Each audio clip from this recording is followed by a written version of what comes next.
Chapter 71. You are listening at Novel Full. Audio. Xenia let out a heavy sigh as she looked at Darius's current state. A part of her was relieved when Jaira confirmed that there was nothing to worry about, but she still couldn't help but worry as he lay motionless in her arms. Adjusting her position, he was quite heavy on her arms, so she moved and tried her best to make themselves comfortable inside the carriage. Carefully resting his body on the side, she then began cleaning up the blood still clinging onto his body. With each wipe, she noticed that there were different colors of fluid clinging onto him. Apart from the red sheen on his skin, some were black or green depending on the creature that had been a part of Helian's ambushing group. Diligently doing her best, she let out another sigh of relief as soon as she was finished cleaning up his upper body. There weren't any deep wounds on his body at all. Just like Jaira said, only some minor scratches that quickly healed on their own were left on his skin. "How can you lose consciousness this easily?" Xenia scoffed. In truth, she was still worried enough that she kept on touching Darius's face to check if his temperature was dropping. He still wasn't waking up, so there might be something unusual still left in his system. Whatever. Shrugging in resignation, Xenia absently opened the curtains on the carriage, only to see that Atlas was currently riding by their side. He smiled at her, and she returned it with a smile of her own. She knew that Atlas was glad to see her again and that he was definitely worried sick when she ran away. It was only natural. He was like a big brother to her, and she looked up to him with just as much respect as she did to Ezekiel. "Close the curtain." Xenia almost jumped off her feet, Darius's commanding tone catching her off guard. Quickly closing the curtains, she complained, "You startled me. Why are you even looking out the window when you have someone to nurse back to health?" Darius murmured with a pout. Xenia raised an eyebrow as she snorted, "You look perfectly fine to me, my king." "No, I'm not perfectly fine," Darius denied with pressed lips. "Why? Are you hurting somewhere?" Xenia asked, looking closely at him. "You're worried," Darius teased. "I like it." "No, I'm not." Xenia defended herself with a frown. "Yes, you are," Darius cheekily countered. "Come here." Before Xenia could even react, Darius had already pulled her into his arms. She could still feel bits of blood clinging onto his skin, brown and black assuredly staining her clothes as he held her tight. "I need more rest, and I need some cuddles to feel comfortable," Darius whispered into her ear. "Let's stay like this till we arrive at the camp, yeah." "Cuddle? How could you rest if you're cuddling me in your lap like this?" Xenia scoffed. "Your warmth is enough, Zen," Darius whispered, his face comfortably buried into the crook of her neck. Xenia bit her lower lip. "It tickles," she absently murmured. Darius was brushing his lips against her skin, and it was making her feel things. Yes, it tickled, but apart from that, the burning sensation emanating off of her skin was sending shivers down her spine. It was alarming. Even as she let him do what he pleased, she knew she should be pushing Darius off by now.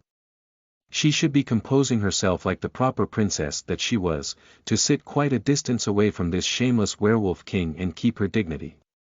However, her body was refusing to follow her mind. She was playing a dangerous game with fire. She was liking how Darius's lips were brushing against her skin, and her sinful body was somehow asking for more. "I'm so doomed," Xenia helplessly thought. "You can't deny it, Zen. You care for me, and I can smell your heat even now," Darius hoarsely whispered onto her neck. "Please don't deny it again." Xenia bit onto her lower lip hard, trying her best to suppress a moan as she felt Darius begin licking her neck. Her body tensed at the sensation, and all the hairs on her skin stood on their ends. Here she was again, trying her best to control her own lustful thoughts, and she was failing horribly. Once more, the memory of that night flashed through her head. The amazing feeling she had just with Darius kissing her and touching her body everywhere made her remember, and she didn't want it to end somehow. Oh heavens! It was torture. Her body was burning, and she hated the fact that Darius had the ability to smell her as his mate like this. How could she hide and defend herself now? She gulped hard when his lips then trailed all the way down from her neck to her jawline.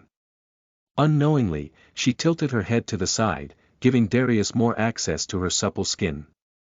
Her stomach churned at the tingling sensation, and as soon as she felt his tongue licking and suckling on her skin, she couldn't help but groan in pleasure. Slowly but surely, the king went upward, finally reaching her lips as he took them as his own. Xenia tried to open her mouth to say something, but asking him what he was doing was just a stupid question to ask. And even then, before she could even try another attempt, Darius immediately invaded her lips with his own mouth. She ended up closing her eyes, resigning herself to his ministrations as she enjoyed his intense and passionate kiss. She felt like she was drowning in the depth of a deep sea with Darius's tongue probing deeper into her depths. Her hands and arms moved, encircling Darius's neck and wrapping it tightly as if her life depended on it. Darius only let her mouth go sometimes for both of them to breathe while he continued to suckle her upper and lower lips alternately as if it was some kind of reliever for their burning desires. Xenia couldn't help it. Her body refused to move, nor make any sort of resistance at all. She had no power to do so, especially so when she was obviously enjoying the kiss. Keeping her eyes shut, she let Darius feast on her lips. Seconds ticked by, and she wondered if what she was feeling was genuine, or if it was merely pure lust. It was simply baffling. Was this feeling only because it was her first time being intimate with a man? Would she even feel the same way if another man kissed her like this? Seconds turned into minutes, and her mind came to its own conclusions. As much as she hated it, it was clear that she had growing feelings for Darius. She cared for him, and she didn't want him to get hurt in return. Perhaps it was because he was her savior most of the time. Surely she would feel the same way for her brother and friends as well. After all, who would ever like to see their loved ones get hurt? The minutes dragged on, and Xenia was starting to feel dizzy with all the various thoughts roaming in her head. Surprisingly, however, those selfsame thoughts helped her stay focused despite the temptations being thrust onto her. Gathering her resolve, she finally managed to gently push Darius off of her, letting her lips find reprieve even as she instantly felt a bit of longing for the missing sensations. Leaning onto his seat, Darius grunted, whimpering with a painful groan as he composed himself. "What's wrong?" she worriedly asked. Instead of answering her, Xenia was almost miffed when he chuckled at her. Looking at her with a warm smile, she met his dark ice-gray orbs as she stood her metaphorical ground. Despite what she was feeling, she still couldn't help but notice how pretty and enticing they looked even with the obvious danger lingering within them. "Oh, nothing's wrong except for the fact that I'm honestly glad that you stopped me," Darius chuckled. "You would have been in big trouble if you hadn't. Who knows what could have happened? There's no way that I would have ever stopped by then, even if it'll have us ending up in a scandalous situation." Chapter 72. You are listening at novelfull.audio. There was an awkward silence as Zen's face burned red from Darius gently caressing her cheek with his knuckle. "Are you feeling better now?" Zen asked, doing her best to avoid his intense gaze. "If so, then let me go so that we can both sit properly." Darius smirked. "I'd rather not. Besides, this position is so much better," he replied with a sweet, yet melancholic voice. "I feel more relaxed with you in my arms. Let's just rest like this, Zen." Ignoring her weak protests, the king kept his position, cradling Zen in his arms as he hummed in satisfaction. It was only then that he remembered. He had almost forgotten about it, the servants he had heard talking about her in their castle. They had mentioned how Zen hated non-human beings, and he had to know. "Do you hate me?" Darius straightforwardly asked. Zen partly opened her mouth in deliberation. Waiting for her answer, Darius held his breath until his mate finally gave him an answer. "Why would I hate you?" she answered him with a frown. "You saved my life several times. Don't you fear or hate the sight of my wolfman form?" he specifically asked. The silence that followed was making him restless. There was a pause, and Darius's shoulders dropped at the way she hesitated in answering him. I'll be honest. I really don't like any werewolf's wolfman form, my king. However, that doesn't mean I hate the sight of you whenever you're like that, Zen answered. I guess I already have an exemption since I already trust you. Hearing her answer, Darius couldn't help but smile despite his apprehension. Aren't you saying that just to make me feel better? You're betrothed to me, after all, he challenged. You see, I'll always prefer it if you acted more like yourself, Zen. I'd rather have the you that wouldn't hesitate to say what she thought, the you that's more vocal and free to say anything that comes to your mind. Zen stared at him in a daze. Are you sure about that? Do you really want me to act that way? Darius squinted his eyes at her. With a smirk, he said, of course. Let's continue with our set. Up from before, with you as my warrior. Servant, but this time, let me add more duties for you. Your title will expand to be my queen. Wife. Warrior. Servant. Zen's face crumpled as she scoffed, on second thought, let's just remain as we are with me being Princess Xenia and you being the werewolf king. Darius chuckled. It was a hearty laugh, one that he didn't even realize he was even capable of. What a thrill. You're head over heels for her, Zeus chuckled even as it cheered for him. I can only hope that the feelings will be mutual soon. But as of now, you're making great progress. Taking comfort in his wolf's words, Darius proceeded to ask, aren't you exhausted, Zen? How about you close your eyes and try to sleep some more? It was a valid question. He noticed that her body wasn't like it was back then, and he was sure that she needed more rest. I'm good, Darius, Zen waved him off. She then leisurely asked, can I ask you a question? Darius was surprised, but he quickly replied, sure. What is it? Since when did you know that I'm your mate? Darius paused for the briefest of moments.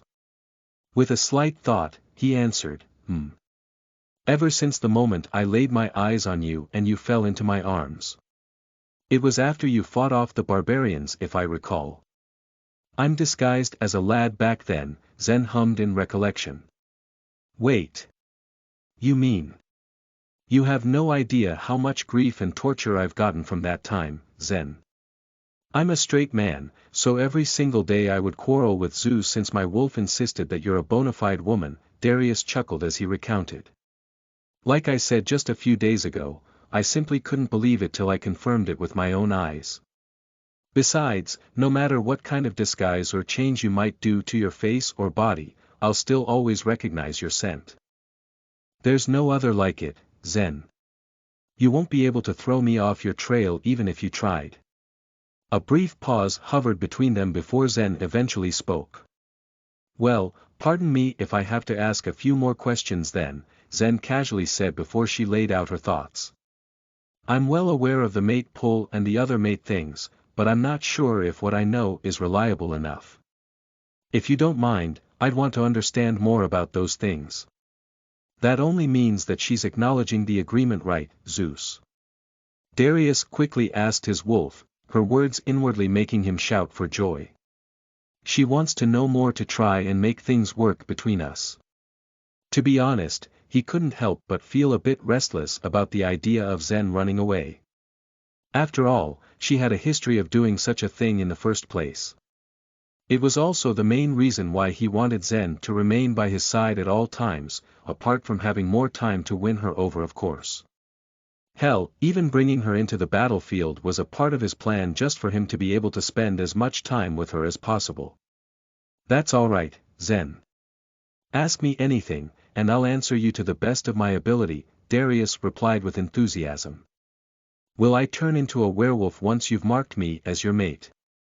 Zen immediately asked. You need to bite me right to mark me, right? I'm asking this because I don't want to turn into a werewolf. Darius chuckled as he replied, I understand your concern, Zen. I guess you haven't studied enough about our kind. He shook his head, no, you won't turn into a werewolf if you don't want to, Zen. I won't force you to be one as well. Darius took in some air as he then added, we can choose whether to turn a human into a werewolf or not if we want to. It's always up to us since we can control the venom in our body that could turn a human. He then raised a hand, this venom. A werewolf can transfer it either through his bite or a scratch with his nails, I see, Zen hummed in understanding. If so, once you mark me, please let me remain as a human. It's not because I hate your kind or look down on werewolves, of course. It's just that I prefer to stay the way how I was born and created. As a human. Hearing her conviction, Darius nodded and whispered, I promised, Zen. Thank you, Xenia whispered. Another brief silence went by. After which, Darius candidly asked, are you aware enough about the marking? And the mating? Zen blushed as she bashfully nodded. Good, because I intend to do it as soon as you're ready Zen, Darius nodded as he explained. I need to mark you so that no one would dare lay a hand on you.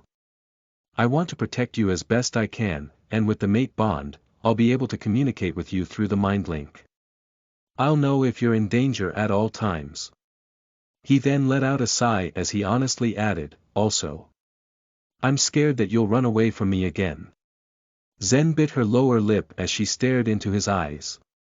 Ah! How he wanted to claim those sinful lips of hers again. So luscious and addicting. I promised I won't run away again, so you don't need to worry about that happening, Zen replied. I owe you my life, so I can at least do that much. Also, I'll honor the agreement between our kingdoms, and I'll stay by your side for as long as you want me to. Chapter 73 You are listening at novelfull.audio. Their journey to the Abodia encampment was going smoothly. But despite that, Jaira still felt the brewing tension between Commander Atlas and King Darius just a while ago. Jaira, Commander Atlas called to her as soon as they slowed their pace. They've just reached a rocky plain below a hill, and he rode on his horse with just enough speed to keep pace beside her. Yes, Commander. Jaira answered him with a smile. Just what in the world is going on? And why is the werewolf king with the princess? The poor commander asked. Jaira sighed deeply. As she expected, Prince Ezekiel didn't have the heart to brief their poor great constable on the exact details of the situation. She understood the reason why that was the case, however. Knowing the prince, it fell to her to brief the poor constable about the recent developments. Letting out a sigh, Jaira answered, Princess Xenia is betrothed to the werewolf king of Cordon. The agreement between our kingdoms had been finalized, and their marriage will happen in 30 days' time. This is confusing, Atlas whispered out with a disheartened tone. No, it isn't confusing at all, Gideon interrupted the conversation with pride dripping from his tone. Our king and Princess Xenia are fated to be together, and it's only destiny that our king had found and saved her numerous times. Princess Xenia is our king's mate. Hearing the sudden, and quite frankly, an unnecessary declaration from the man, Commander Atlas couldn't help but look at Jaira for answers. Of course, she simply nodded in confirmation. An awkward silence settled between them after that. All the while, Jaira found herself turning her gaze to Bardas again, once more catching him in the act of staring at her like she was a piece of meat. It felt weird, of course. After all, what else was she supposed to feel about someone that was constantly sneaking glances at her? She tried rectifying the situation by approaching him, but he would constantly avoid her, retreating somewhere only for him to repeat his actions. What's wrong with him? Jaira couldn't help but ask Gideon, who was currently riding beside her. She didn't care whether or not Bardas heard her. She just wanted answers. Who? Gideon asked. She pointed her nose towards Bardas, and he smirked as he asked once more, why? Is he bothering you? No really. But I keep catching him staring at me, Jaira pouted. Is he a creep or something? Why don't you ask him yourself, milady, Gideon suggested. In fact, let's switch positions. Gideon moved before she could stop him. Before she knew it, Jaira found herself riding her horse near Bardas. Not having a choice in the matter, she shrugged as she went through with her question. She had nothing to lose anyway. "Milord, you keep staring at me. Did I somehow offend you?"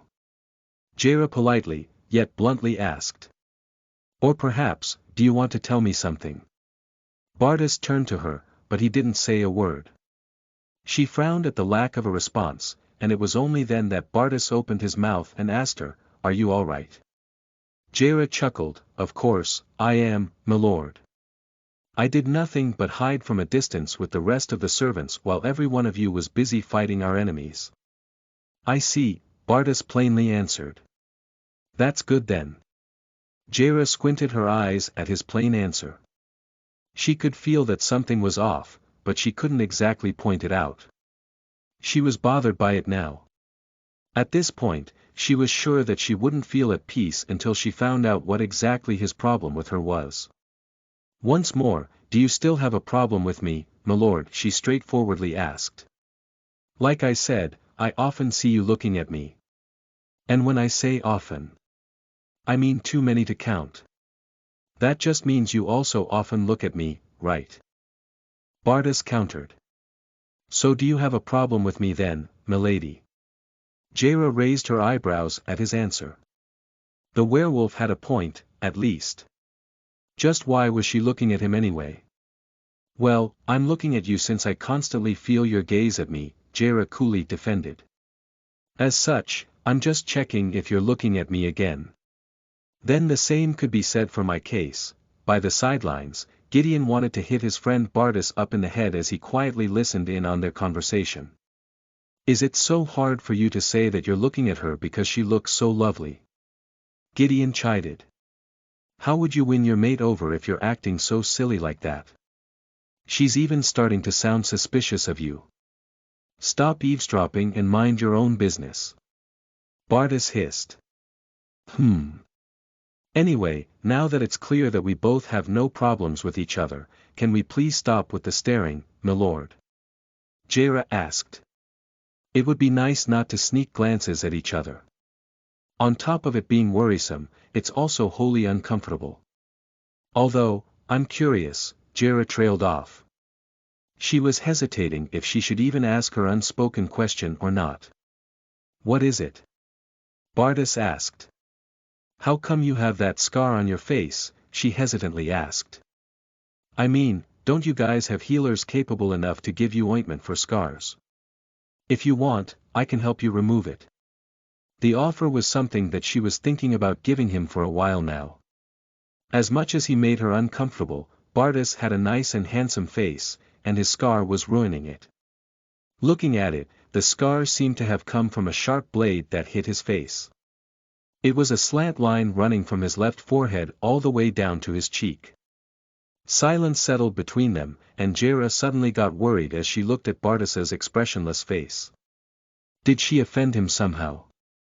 She just wanted to offer him help since she was capable though.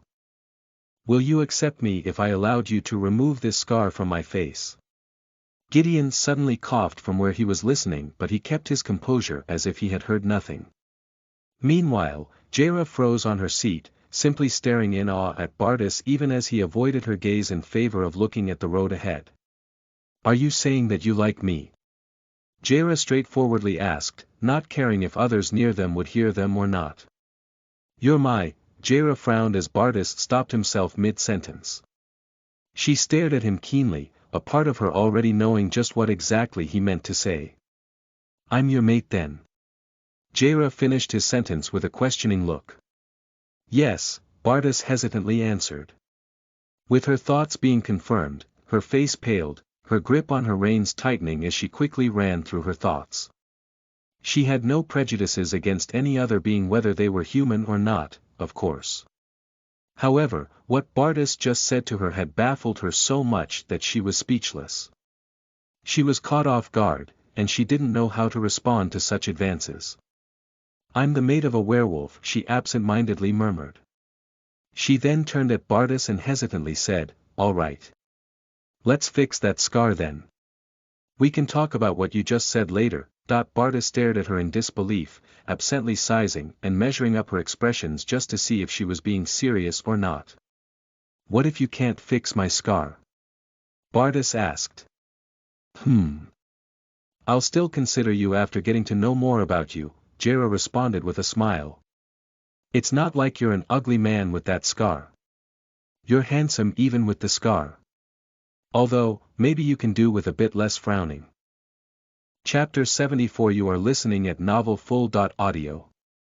Inside the carriage, Zen had dozed off into Darius's embrace during the journey without realizing it. On the other hand, the king had remained awake, taking his sweet time just to relish the peaceful moment he was having with his mate sleeping in his arms like a baby. Isn't she so adorable? She looks so behaved and tamed sleeping like this, he murmured to himself with a smile. He didn't know how long he was just staring at Zen like that, but he was sure that he had been smiling for the entire time that they were alone together. He didn't even mind the uncomfortable position he was in so long as she laid peacefully in his arms. After a few more hours of travel, the carriage finally stopped. The door swung open, and Darius carefully laid Zen down on her seat in favor of getting out. Looking up, it was already dark outside, but there was just enough light coming from the moonlight and the campfire to illuminate their surroundings. Xenia. Darius winced. Hearing some random man screaming for his sleeping mate, Darius immediately glared at him. With a low tone, he harshly growled, "Quiet. She's resting, so don't wake her up." The man was stunned at his words. It wasn't until Jera went beside the man and looked at him that he realized that he should have been more lenient. "Your Majesty, King Darius, please meet our Prince Ezekiel, Princess Xenia's brother," the mage introduced with a slight bow. Hearing the man's true status, Darius gave the man a respectful nod as he said, "Apologies for my previous behavior. Please show me to my tent. I'll put Zen down on a proper bed before we can have a discussion." He didn't bother waiting for the prince to speak as he quickly climbed back into the carriage. Picking up Zen in his arms, Darius then carefully stepped back outside with the sleeping princess. The prince stood rooted on his spot, almost looking unsure of what to do as he frowned. "I already prepared my sister's tent alongside mine, so please let's get her there." Darius raised an eyebrow as he calmly reiterated, "My mate will stay in my tent. You can give the tent you prepared for her to another."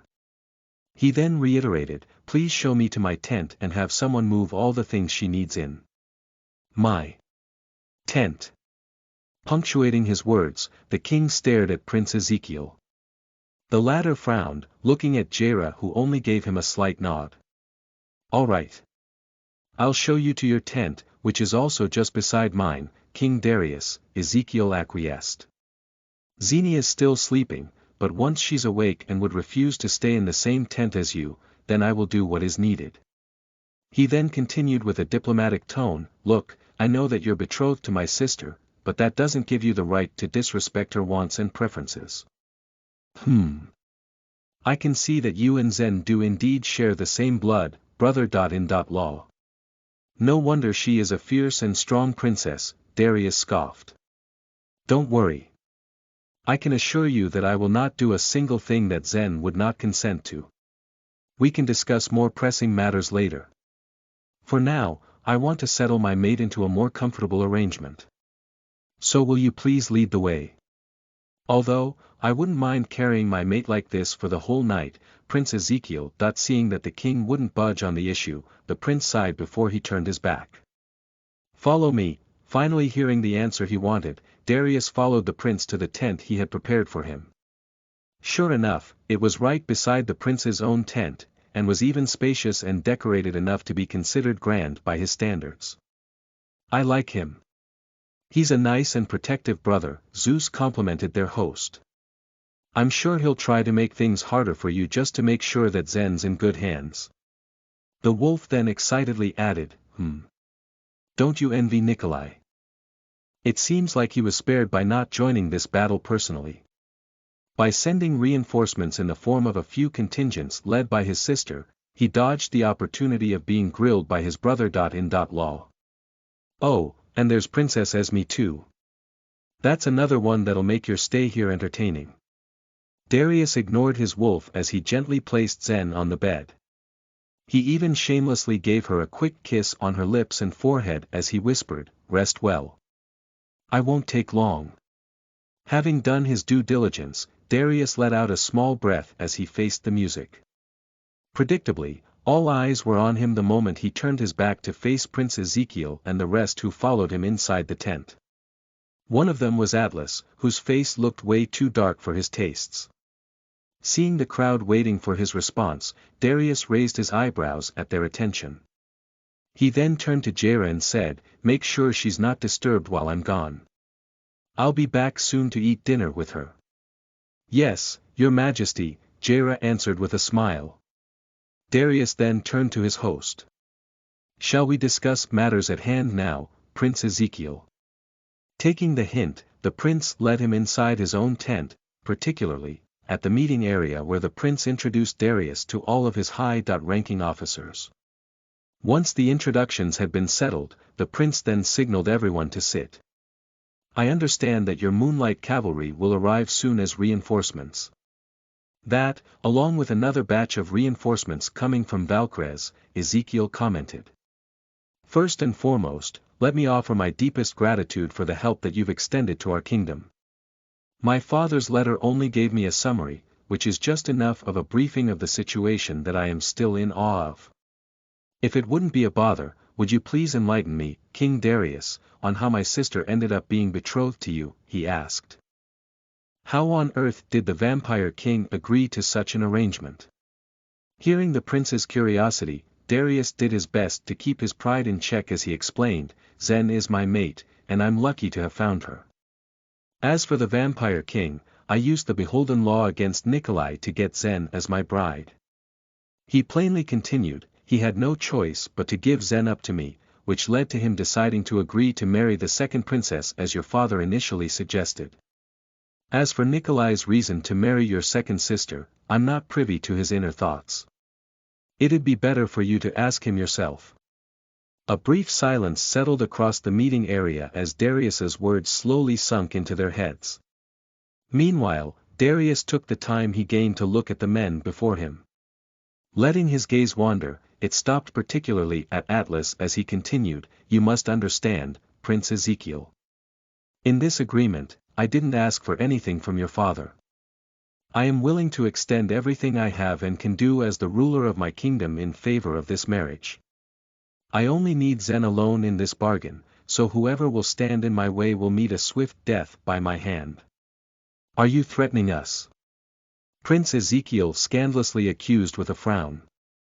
Darius turned and smiled at the prince as he said, "It's not a threat, brother.in.law, but a reminder." Chapter 75. You are listening at novelfull.audio. Brother.in.law, he's addressing me as brother.in.law already. Ezekiel burst out as soon as he dismissed everyone inside the room. Not that he detested it, but it felt weird for him to hear, especially since he had only met the king that night. He looks far too confident already. "Isn't it a bit too early for that?" he scoffed with a frown. There was no way that he would go easy on him. And that not only applied to the Werewolf King, but also to the Vampire King as well. They were only lucky that he was far too preoccupied with the looming war. If not, he would have already peeled and skinned those two kings alive just to make sure that they would treat his sisters with the utter respect and care they deserved. "Your Highness. This is Jaira," the mage called out from outside his tent. "Can I come in?" "Yes. Come in, Jaira," Ezekiel said, letting out a loud sigh as he was finally pulled out of his rant. Helplessly sitting on his chair, he simply waited for time to pass as Jaira approached him. He supposed it was a good thing that she came of her own accord. He had planned on calling for her to extract more details that he needed, and her being here at least spared him the effort. "Jaira, what can you say about that, Darius? Do you think my sister is in safe hands?" Ezekiel deliberately asked. He looked so confident, but I can't help but worry since I haven't spoken with Xenia yet.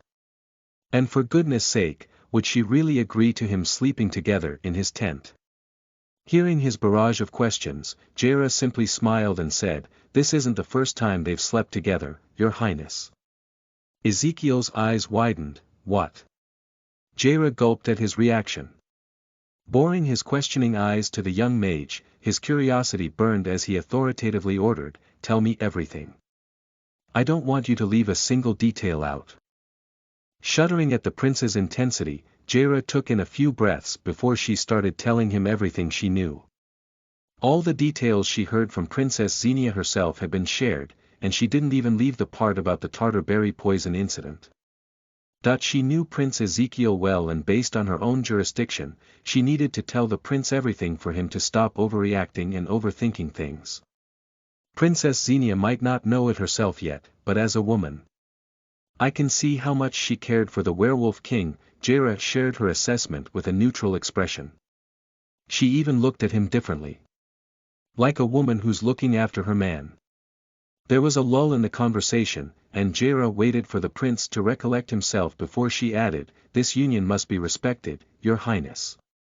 I strongly believe that the werewolf king deserves much respect and acknowledgement. Some may think that he also has an ulterior motive for the marriage that will end up benefiting his own kingdom, but we also cannot oversee the fact that he also did it to have his mate. He's a werewolf, and a mate for him is equivalent to his own life." Hearing her thoughts, Ezekiel let out a deep and heavy sigh before he finally voiced out, "I feel bad for Atlas." As I am, Your Highness.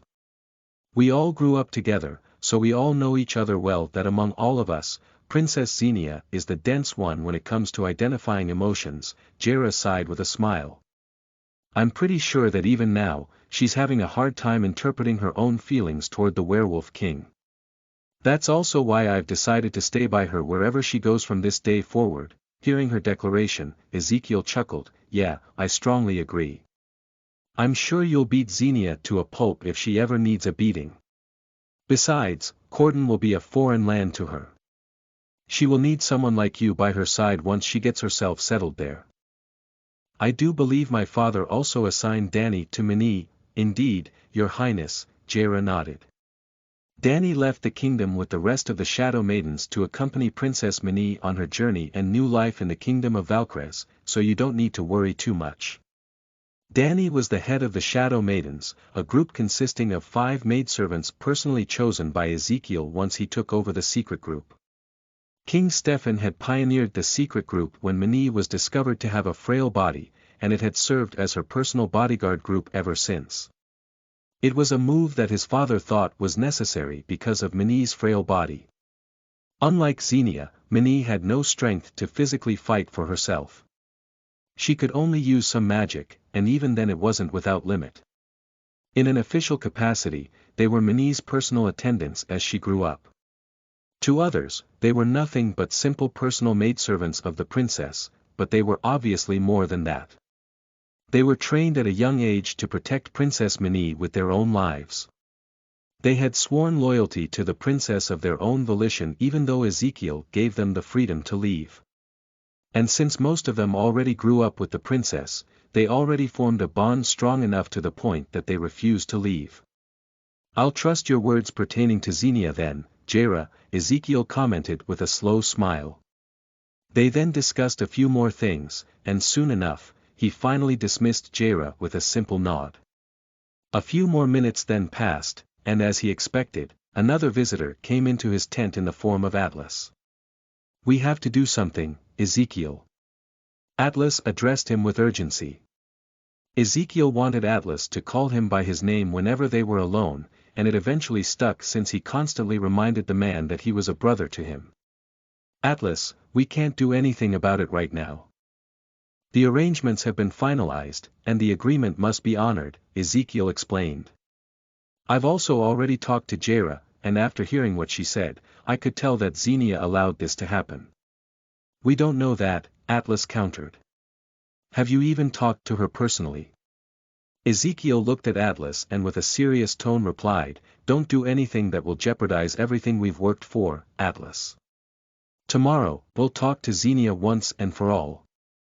We'll have her clarify everything, and I do hope that you will respect and honor her decisions once everything has been discussed.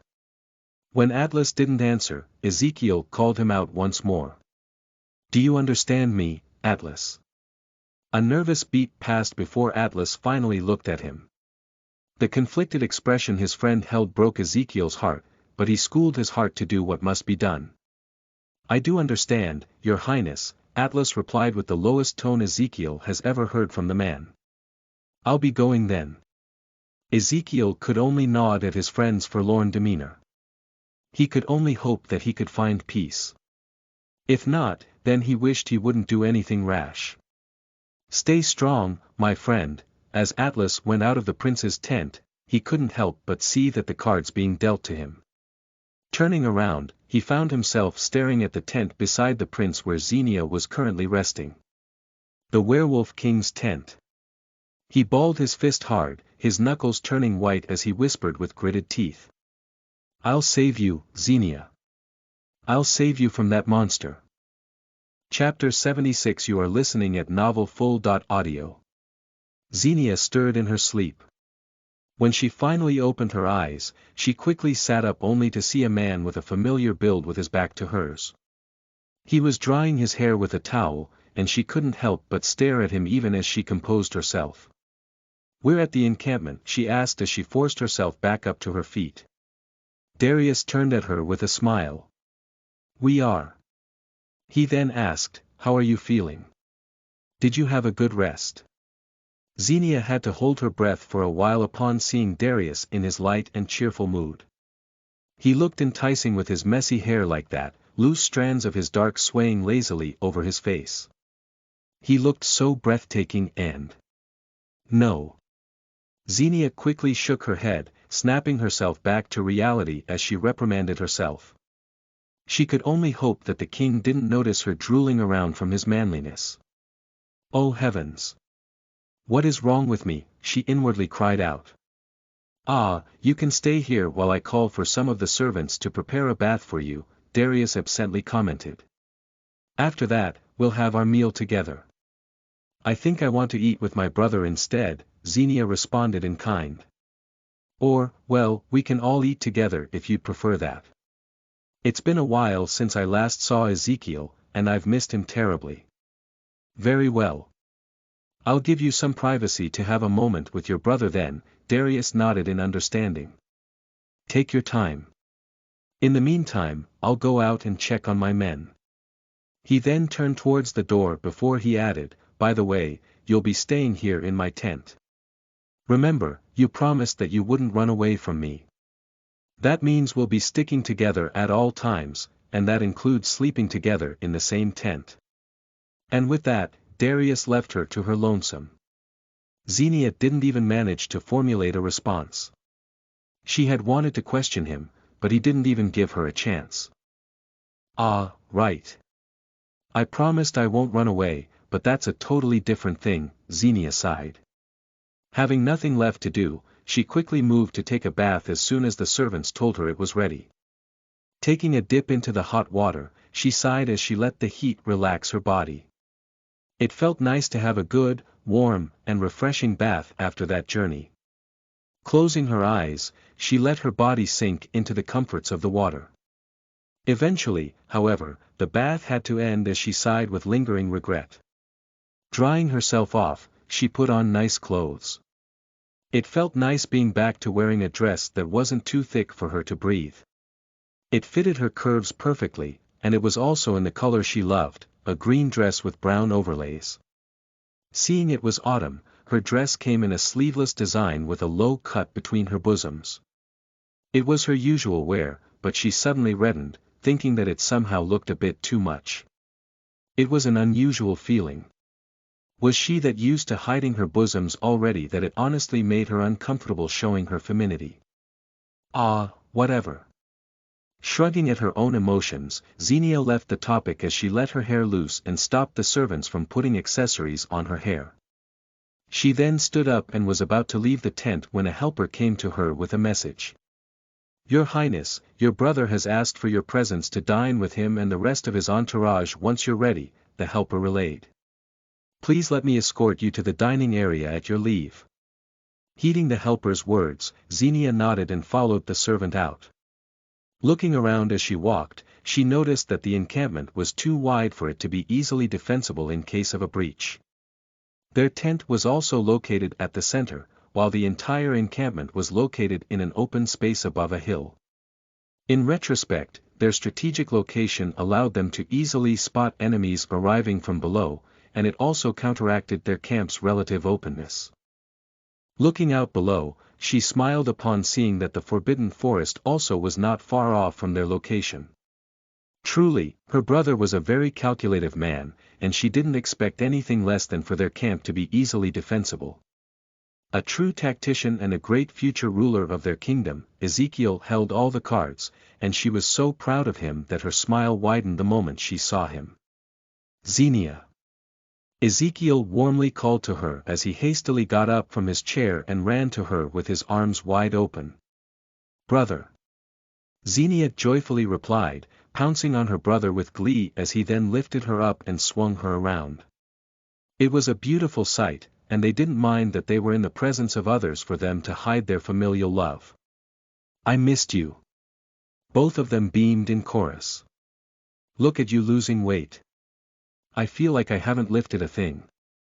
Ezekiel scolded as he gently put Xenia down. Boomf. Before you always complained about how heavy I am. And now that I'm not heavy, you still complain. Xenia scoffed with a pout. Ezekiel heartily laughed as he held her hand, pulling her onto the table where she saw everyone had gathered. It was a high-profile meeting, with Ebodia's high-ranking officers along with their head wizard Lurio, Jaira, together with Darius, Bardas, and Gideon. Sure enough, she gulped when her eyes darted towards Darius. What's with that look? It looks as if he wants to eat me alive, she inwardly thought even as she gave out an awkward nod to everyone present. Taking her seat, she was right next to Ezekiel as she pushed herself into the table. In front of her was Darius, who was also sitting next to her brother. How are you? Asked Atlas, taking the other seat next to her.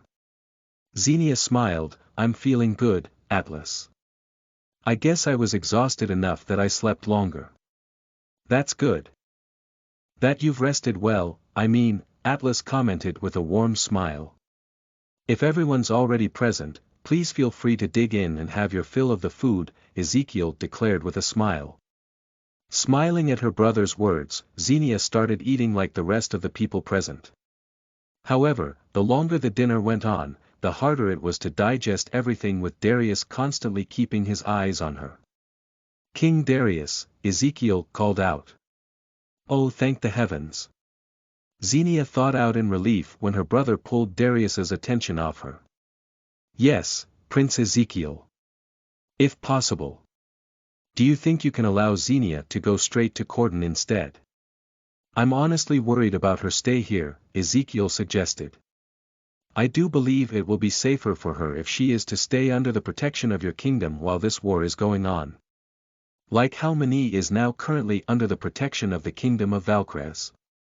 No, it was Xenia who answered, bringing all eyes on her as she said her piece. Chapter 77. You are listening at novelfull.audio. Why would you want me out? I want to stay here and fight for our kingdom with our warriors. Xenia stubbornly declared with a frown. I will never leave as you suggested. And even then, I'll be sure to come back. Thinking about it, I understand from where you're coming from, brother.in.law, Darius hummed. Hearing the king's words, Xenia's eyes turned to Darius as she mused, brother.in.law. Since when did they become so close to talk casually? I will keep Zen safe while she's here, Darius coolly pointed out.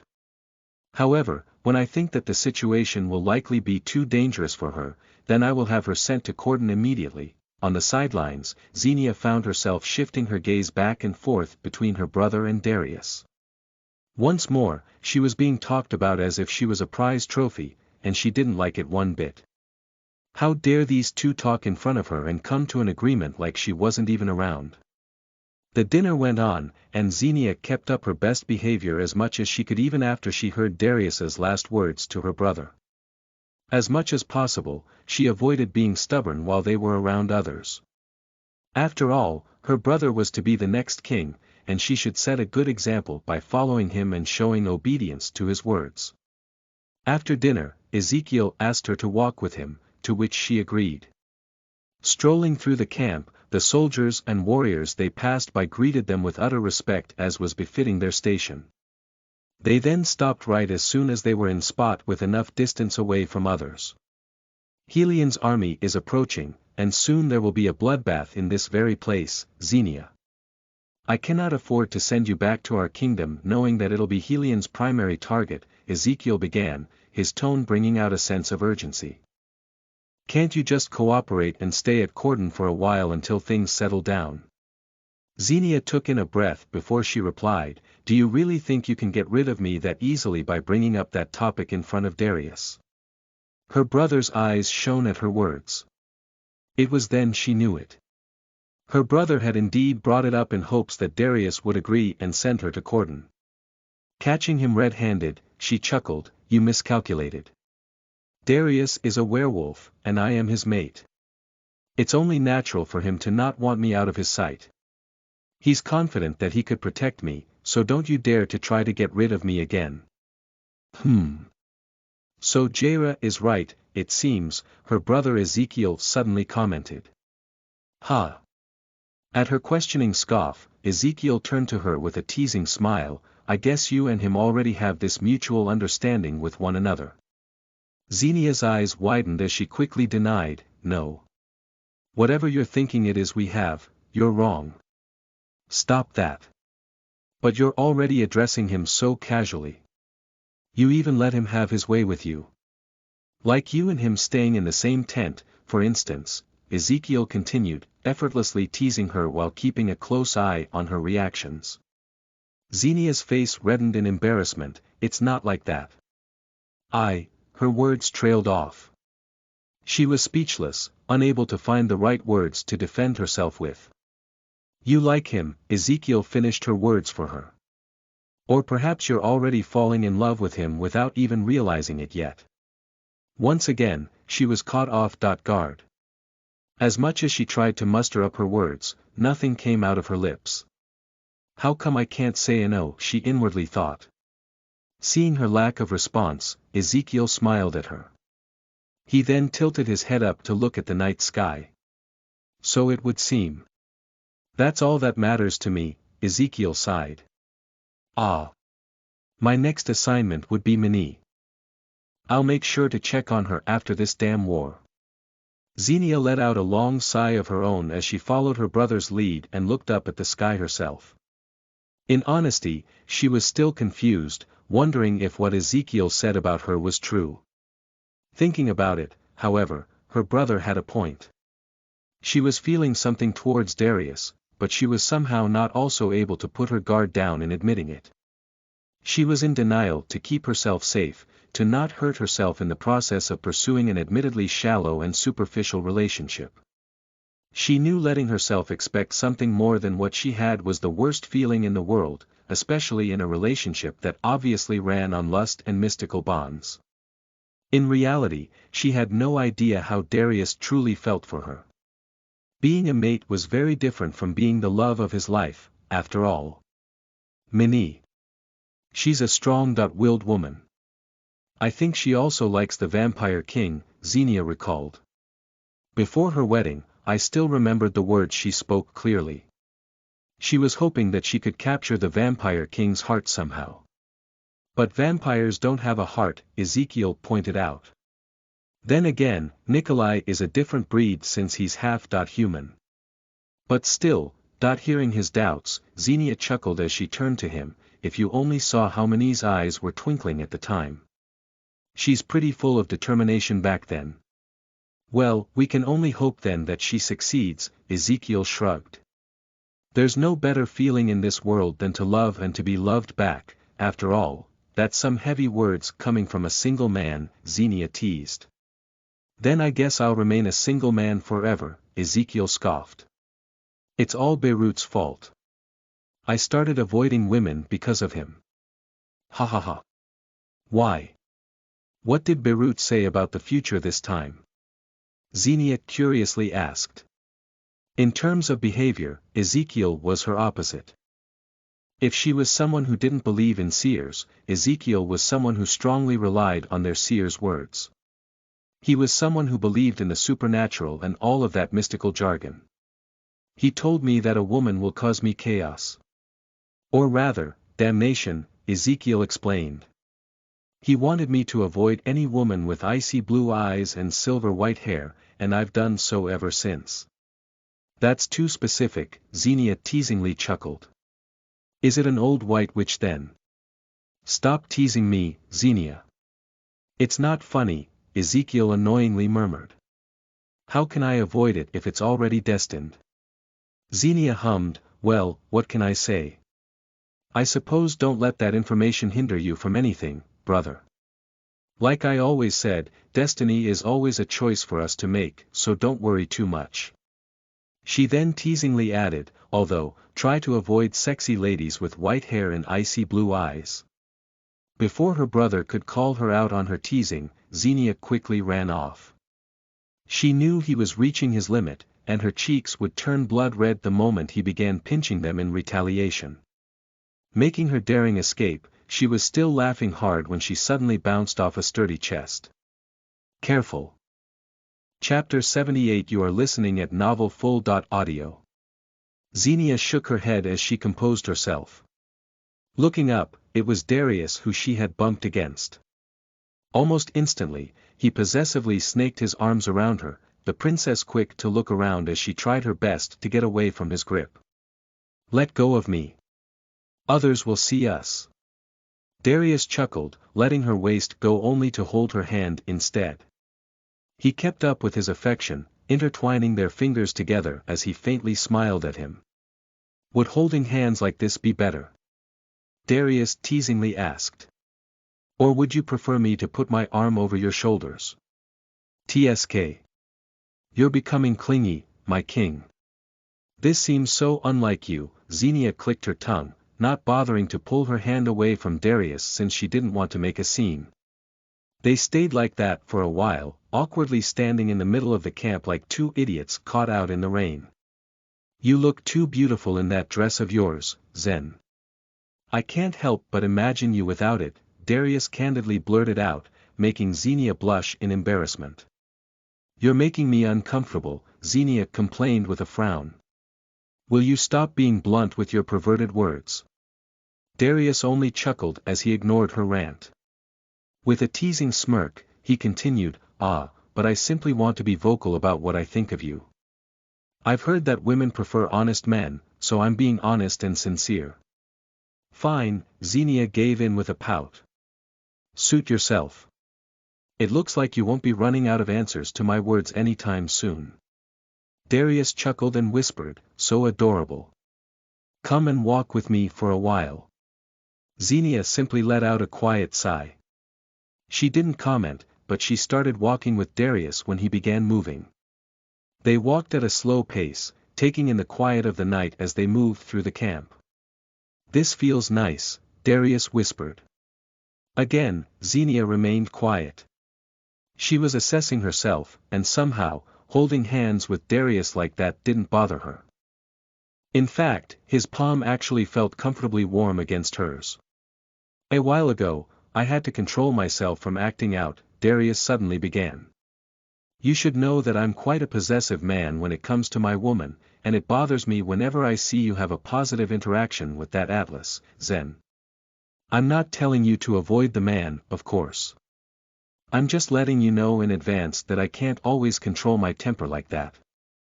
Xenia frowned at what she just heard. Stopping mid-step, her sudden inaction made it so that Darius stopped walking to match her. She then turned to him with lifted brows and reasoned, but Atlas is a good friend of mine. It's only natural for me to have that kind of interaction with him. I've even known him long before you came into my life. Darius shrugged at her tone. He seemed to have conceded his point, but he still murmured in his low tone, just enough for her to hear. I know that, but... Never mind. Xenia stared at him, and Darius only gave her a smile. You're acting weird, she mumbled with a pout. I guess I am, Darius agreed with her. Xenia blinked her eyes at him in disbelief. Tell me what's really bothering you, she almost practically ordered. She was curious as to what he was about to say before he cut himself off. Wow! Our Zen, truly is a beautiful princess.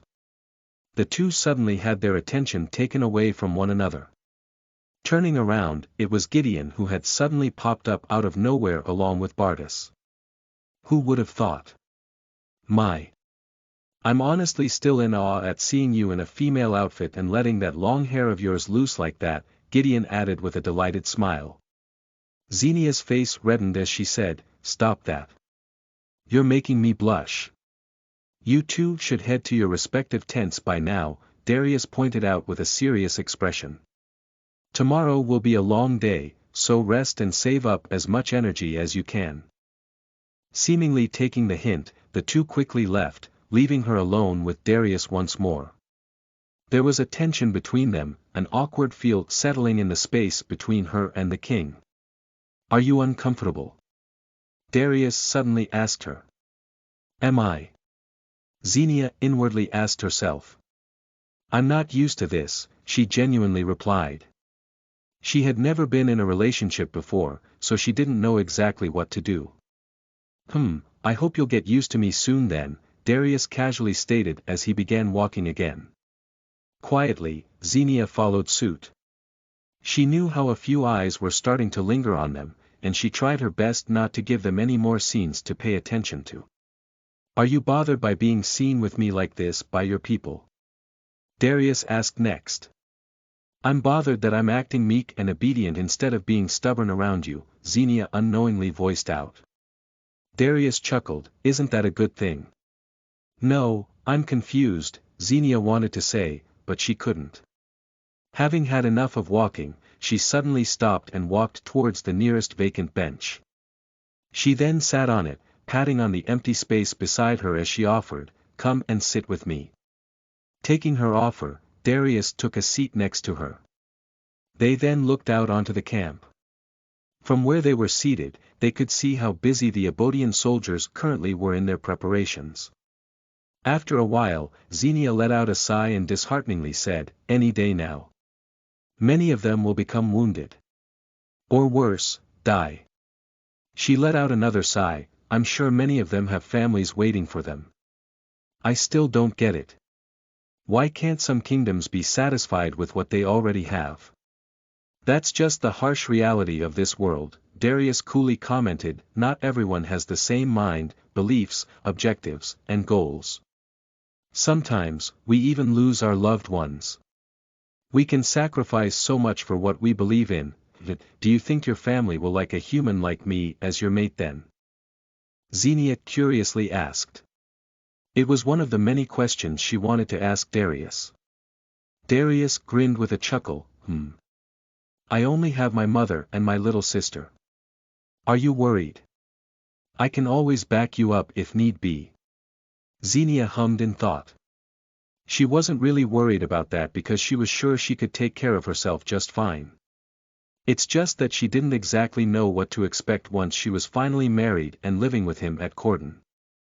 My little sister Freya would be delighted to meet you, Darius noted with a satisfied smile. Right now, she's still at Mount Sorrel for her training, but she'll be back in Corden 10 days from now. She's also only a year younger than you, so I'm sure you two will get along. Xenia chuckled, what about your mother then? I guess she's against you having a human as your wife. As much as Jaira was about to brief her more about Corden and its customs, she was still curious to know from the man himself. Zen, you should know that I will fight against the whole world if it means I can stand by your side, just to be with you. She was speechless at what she had just heard. Inwardly, she thought, seriously. I can't believe how this mate pull on werewolves is this strong. Chapter 79 You are listening at novelfull.audio. In another part of the camp, Gideon and Bardas went back to their respective tents. Bardas was in deep thought when Gideon suddenly barged inside his tent. Prince Ezekiel already had someone to prepare the tents for our cavalry's arrival, Gideon shrugged. I insisted that it's not needed, but he's stubborn in saying that our men would need a comfortable place to rest in this camp. He then chuckled, I feel touched though. It's the first time we actually have a nice shelter like this before the battle. Truly, humans are indeed different from us. Of course, they are, Bardas scoffed. They're weaker. And unlike us, their bodies can't withstand all kinds of weather. Gideon raised an eyebrow as he scoffed, what's with the mood? Aren't you supposed to be in high spirits since you and Jaira seem to be on the same page? You unexpectedly found your mate, and she's even an opened-up-minded human who's willing to give you a shot. At the very least, don't blow it up with that temper of yours. Bardas refused to comment. In reality, he was acting like that because he was nervous. Jaira had asked him to visit her in her tent tonight so that she could begin removing his scar, and he didn't know how he would act around her. Hey! Are you even with me? You look lost, Gideon asked him with furrowed brows. Once again, Bardas didn't reply. Instead, he took in a deep breath before he stood up and said, I'll be going out for a while. Leaving the tent, Bardas didn't bother waiting for Gideon's reply as he walked towards Jaira's tent. His steps were taken slow pace, his hesitation still gripping him on whether or not he should continue with what he was about to do. It's a bad idea to be confined in a small space with her alone like this, Bardas pensively thought. I should have asked her to do her work in Gideon's tent instead. At least Gideon would be around by then. Still, his feet took him to his destination as he finally reached Jaira's tent. With a body's distance from the entrance, he didn't know how long he stood there rooted in place. Even now, he was still debating himself on whether or not to announce his presence to her. This is a bad idea, he murmured with a sigh. Changing his mind, he was about to turn around when the tent's entrance suddenly opened. Ha! I knew it was you, Jaira greeted him with a warm smile. I felt your presence outside for a while now. What's keeping you? Bardas gulped. He didn't know how to respond. He was about to try and leave again when he suddenly felt a shot of electricity travel through his veins. Looking down, Jaira had suddenly held his wrist, keeping him in place before she then unceremoniously pulled him inside her tent. Wouldn't it be inappropriate of me to enter a maiden's tent like this? Bardas couldn't help but ask. He was well aware of human customs, especially those of the Ebodian people since their kingdom was closely connected with theirs. A part of Ebodian land was in the southern part of Cordon, while the remaining part was already encompassed by bodies of water. I'm a healer apart from being a mage, Lord Bardas. It's only natural for me to receive both male and female visitors alike often, Jaira reassured him as she led him down to a seat in front of her. Just call me Bardas, he suggested with a low tone. Jaira simply smiled at his words. Whether or not she acknowledged them was a mystery as she then asked, so, if I'm supposed to be your mate, how come you're always so grumpy around me the first time we met, Bardas? I'm in denial. For me, it's hard to accept that my mate is a human. I feel that it's too complicated to handle, especially since humans are weak compared to our kind, Bardas confessed. Besides, it's my nature, being grumpy more often than not. I can't help it. I have a temper.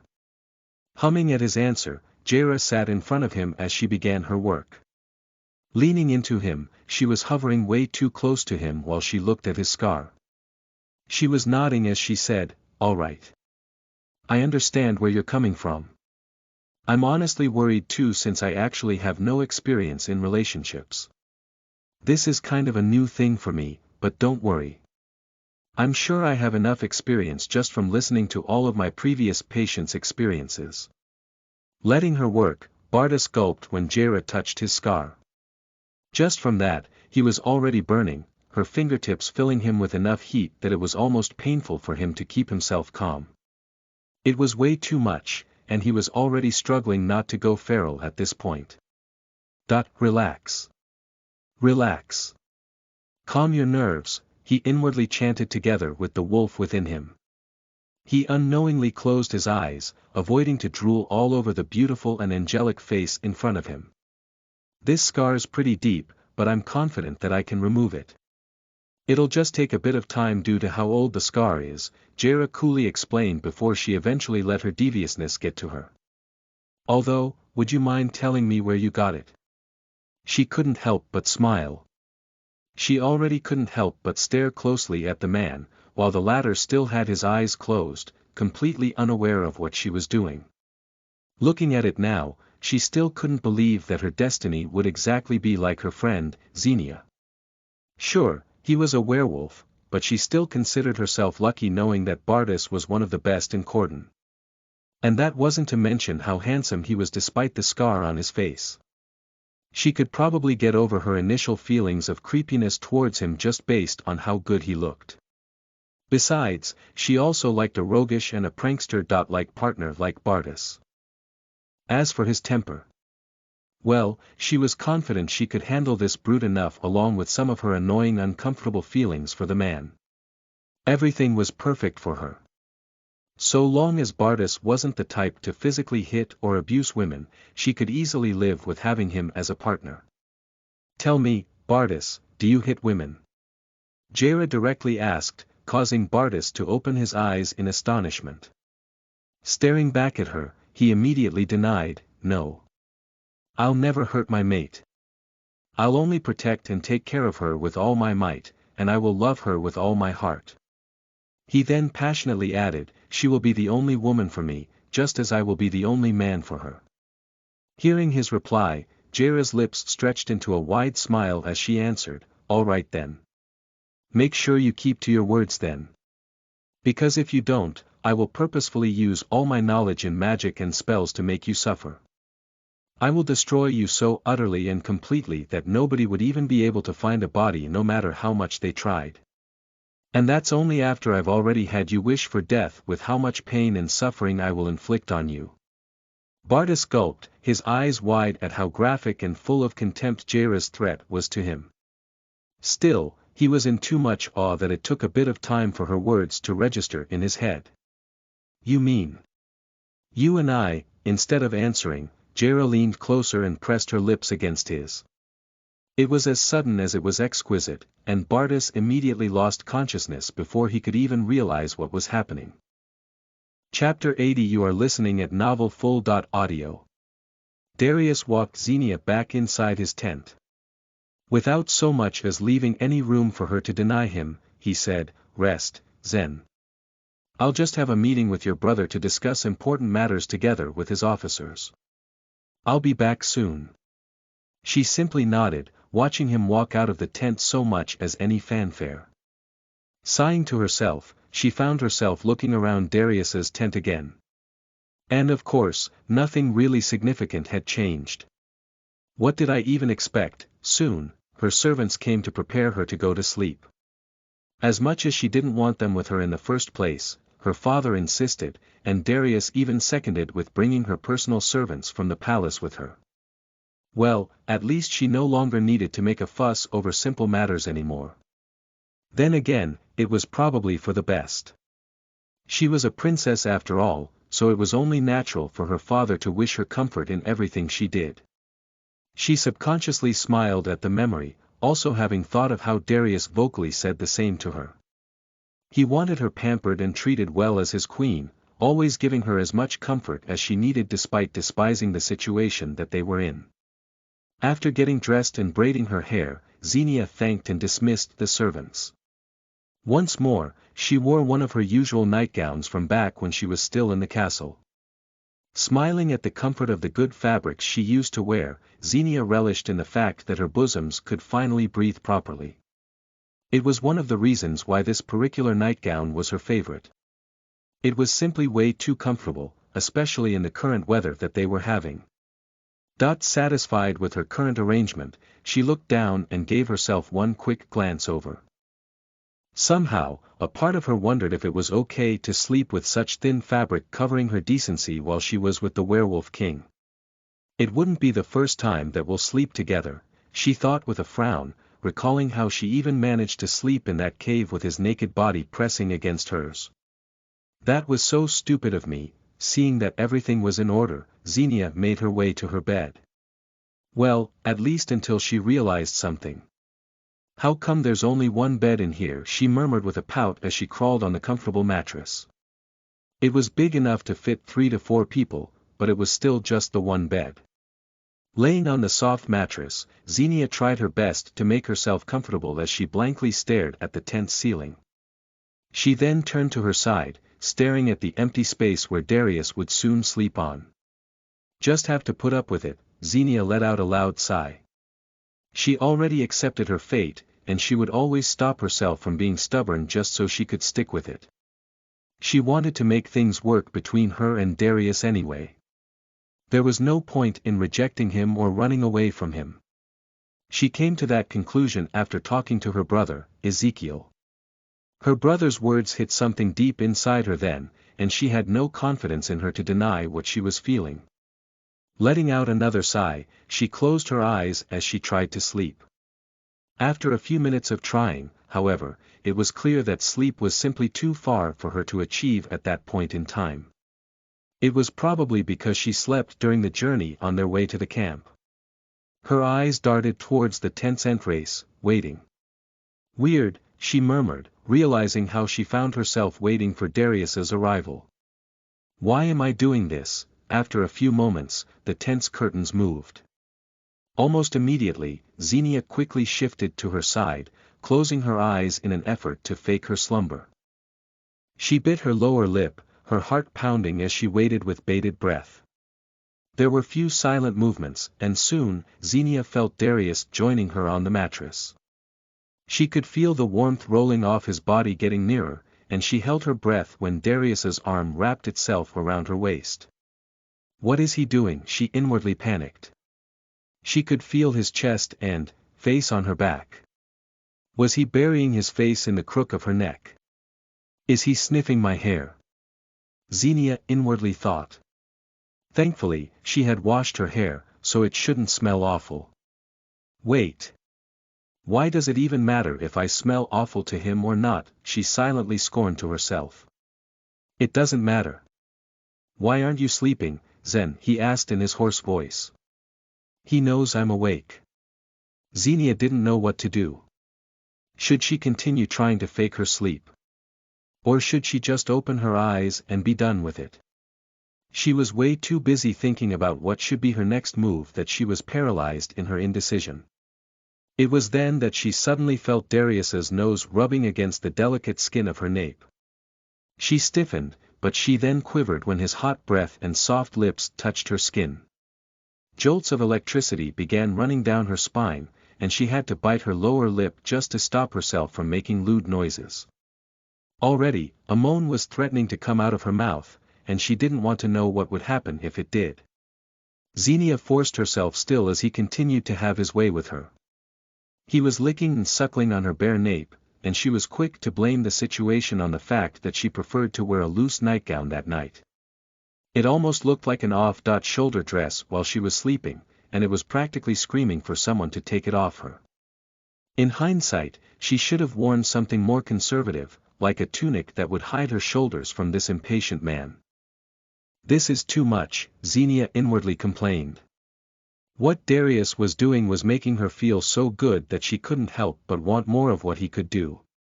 Keeping her eyes shut, she felt Darius move her stiff body to face her. He then whispered into her ear, "Stop pretending, Zen. I know you're awake.